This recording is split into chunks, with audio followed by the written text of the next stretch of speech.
It had a low humming sound. Not a quiet buzz, more of a steady that filled the place. You couldn't really get away from it. At night, it made running through harder, and during the day, it messed with my concentration, schoolwork, online meetings, everything. It was like this background tension always hanging there. At first, I complained a lot. Then I stopped, because eventually I stopped noticing it. The noise became something normal, something I got used to. And after a while, I couldn't even stay still. I didn't realize it then, but had adapted to something that was never really okay. Then one day, we got a new fridge. No more humming, just silence. But instead of feeling calm, it felt weird, unfamiliar, and that's when it hit me. Had I gotten so used to living under constant pressure that I started calling it normal, I made space for discomfort until it felt like part of the furniture. And then it wasn't really about the fridge anymore. We all live in something I call invisible love. Not the kind that keeps us grounded, but the quiet, constant pressure that pulls on our identity. Sometimes it's a cultural expectation. Sometimes it's a microaggression. Other times it's a voice in your own head saying, "You're too much," or "You're not enough." Invisible gravity doesn't shout, it whispers. And just like a fridge hum, we stop noticing it until we change. Science actually backs us up. Our brains are wired to filter out constant stimulation, something called neural adaptation, to stop reacting, but the pressure is still there.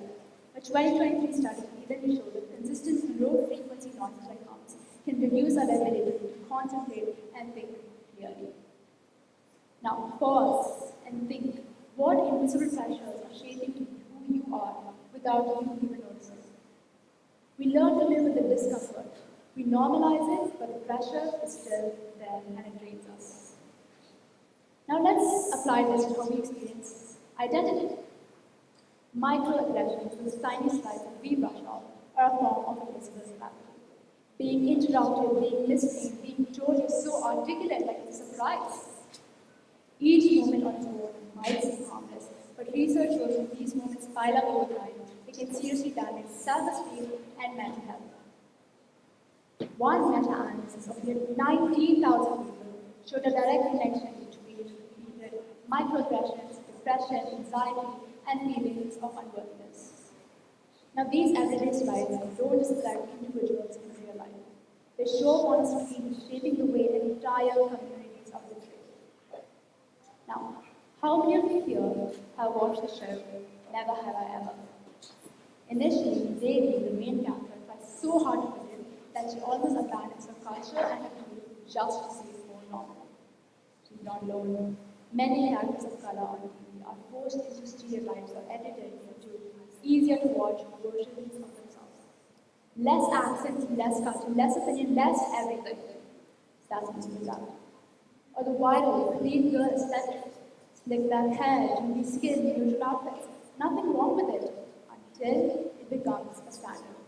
Suddenly, if you don't look polished 24/7, you feel messy. If you wear bold colors or bright lipstick, you're too much. Invisible gravity doesn't shout, it whispers.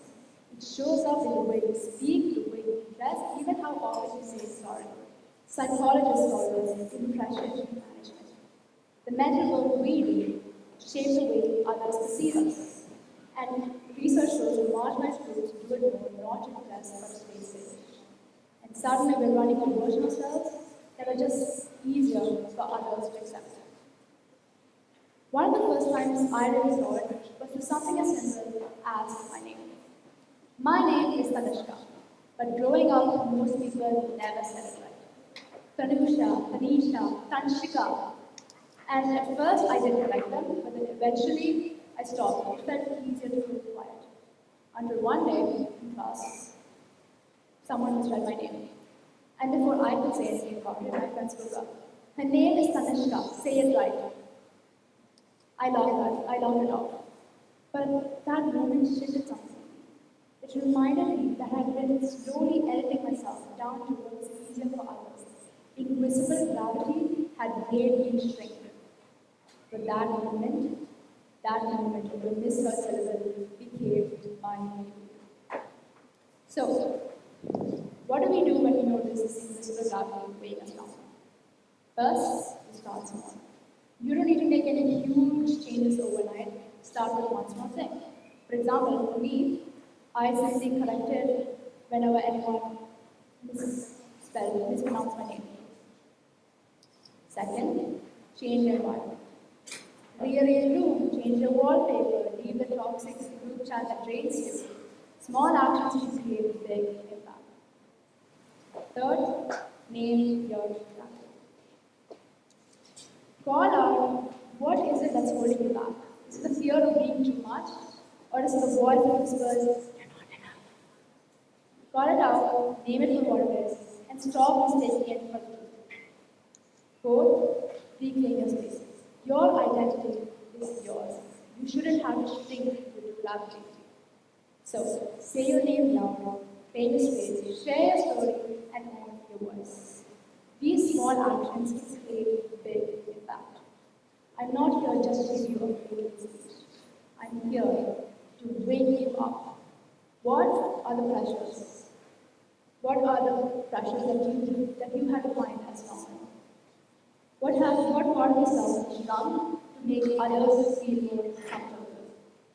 It's time to stop that. Removing isn't about becoming someone new entirely.